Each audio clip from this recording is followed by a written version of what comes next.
वेद व्यास जी के तो बहुत सारे शिष्य थे और वो सारे शिष्य अपने अपने काम में लग गए।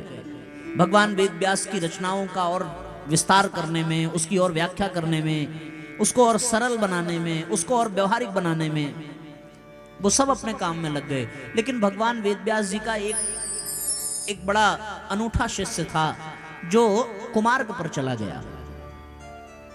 कुमार्ग पर चला गया, वो हत्याएं करने लगा, वो लोगों को लूटने लगा, वो लोगों को कष्ट पहुंचाने लगा, दुख पहुंचाने लगा, दर्द पहुंचाने लगा। और ये बात भगवान वेद व्यास जी को पता चली तो उन्होंने तुरंत निर्णय लिया कि जिस गांव में हमारा वो शिष्य रहता है जो रास्ते से भटक गया है, उसके पास जाना चाहिए, उससे मिलना चाहिए। और जाकर के उन्होंने अपने कुछ साथियों के साथ उस गांव में डेरा डाला और उस भटके हुए कुमार्ग पर कदम बढ़ा चुके और बहुत आगे बढ़ चुकने वाले उस उनके शिष्य को ये बात पता चली कि हमारे गुरुदेव अपने शिष्यों के साथ हमारे ही गांव में आए हैं, पर वो संकोच के कारण, लज्जा के कारण, शर्म के कारण वो उनके सामने जाना नहीं चाहता। भगवान वेद व्यास जी ने उसे संदेश भिजवाया कि हम तुमसे ही मिलने आए हैं, पर वो जाना नहीं चाहता, बल्कि वो अपने गांव को छोड़ करके भागने की तैयारी कर रहा है। और उसने जंगल की ओर बड़ी तेजी से रफ्तार पकड़ी। भगवान वेद व्यास जी ने उसके पहले ही उसे रास्ते में देखा और उसे रोक लिया। रोक करके कहा, किधर जा रहे हो? उसने कहा कि ये नहीं बता सकता कि मैं किधर जा रहा हूं, क्योंकि मैंने जिधर कदम बढ़ाया है उसका लक्ष्य दुर्गति है, उसका लक्ष्य पतन है, उसका लक्ष्य पाप है। भगवान वेद व्यास जी ने कहा कि फिर पाप पतन वाले लक्ष्य पर कदम कैसे बढ़ गया? ऐसी कौन सी परिस्थिति थी जिसके कारण मेरे द्वारा शिक्षा प्राप्त कर लेने के पश्चात, मेरे द्वारा विद्या प्राप्त कर लेने के पश्चात भी तुम सन्मार्गगामी न बन सके, तुम सत्पथगामी न बन सके? क्या कारण है? इसका उत्तर उससे देते न बना।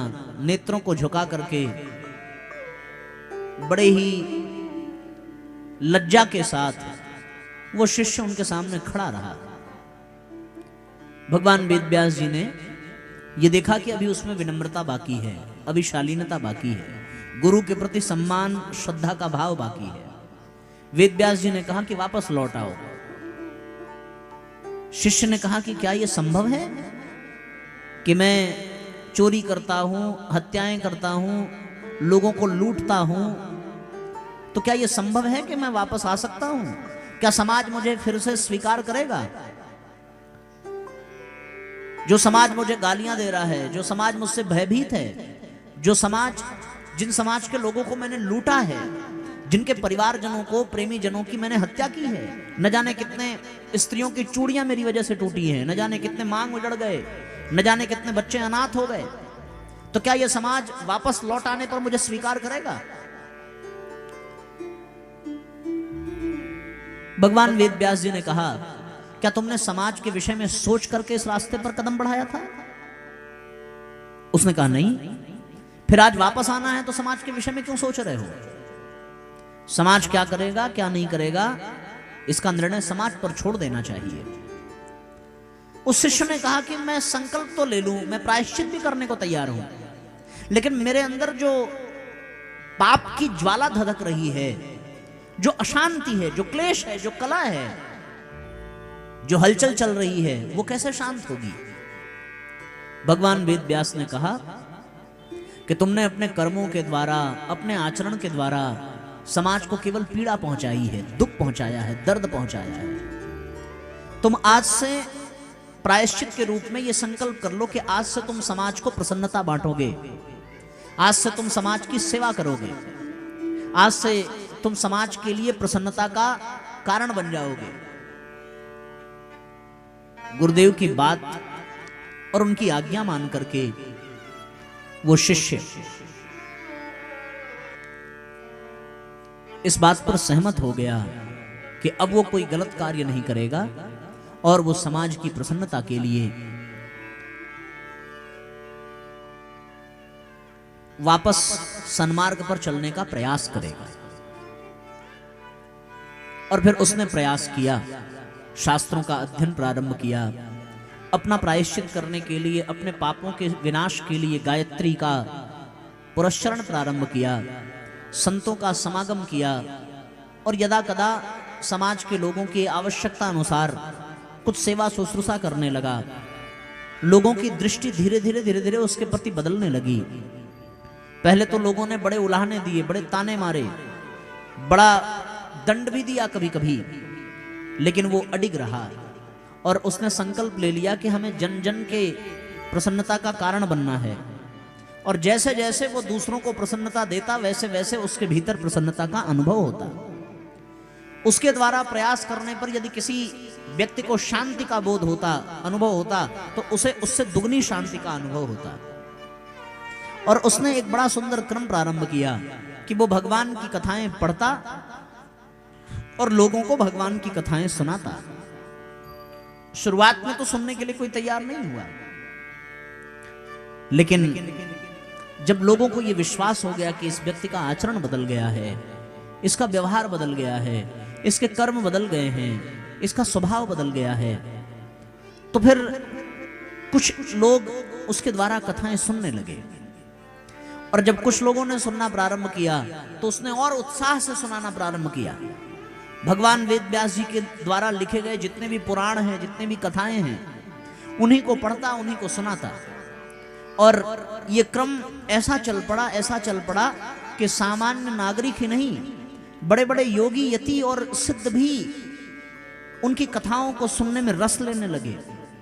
लोगों का रोम रोम पुलकित हो जाता, हर्षित हो जाता। और साथियों, जो लोगों के रोम रोम को हर्षित कर दे, पुलकित कर दे भगवान की कथाएं सुना करके, वही भगवान वेद व्यास जी का शिष्य बना। कौन?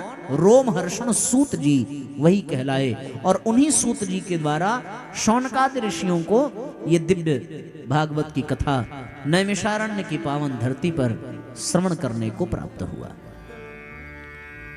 कहने का तात्पर्य यह है साथियों कि जिन्होंने कथा कही है भागवत की, जब उन्होंने अपने जीवन को आमूलचूल परिवर्तित कर दिया, जब उन्होंने अपने मार्ग को बदल दिया, अपनी जीवन शैली को बदल दिया, अपनी रीति नीति को बदल दिया, अपने जीवन जीने की धारणा को बदल दिया, तो फिर कदाचित हम लोग तो उतने आगे को मार्ग पर तो नहीं गए होंगे।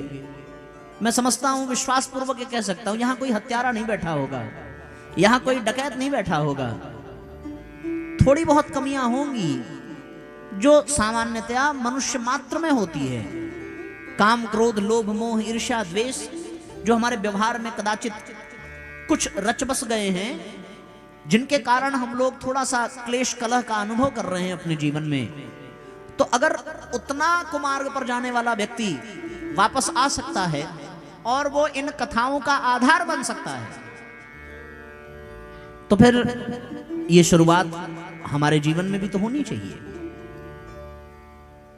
इसलिए साथियों, मैं ये कह रहा था कि ये जो कथा है, ये जो 7 दिन का अनुष्ठान आपके सामने आज प्रारंभ हो रहा है, जिसमें प्रथम सत्र में आपको सम्मिलित होने का परम सौभाग्य मिल रहा है, तो इसके पीछे का एकमात्र उद्देश्य है कि हम अपने भीतर की अंतरात्मा को और श्रेष्ठ बनाएं और परिष्कार करें, और हम ऋषि मुनियों के द्वारा प्रदत्त उन विधाओं से जुड़ सकें, उन सूत्रों से जुड़ सकें कि हमें फिर से नीचे की योनियों में जाना ना पड़े। अब अगर यात्रा हो तो ऊपर की ओर ही हो, ऊपर की ओर ही हो। आज मनुष्य जीवन मिला है तो कल हम ऋषि महात्मा बने, कल हम देव मानव बने, देवताओं की योनि मिल जाए, देवताओं से ऊपर बढ़कर के सिद्ध योगियों की उनकी योनि मिल जाए।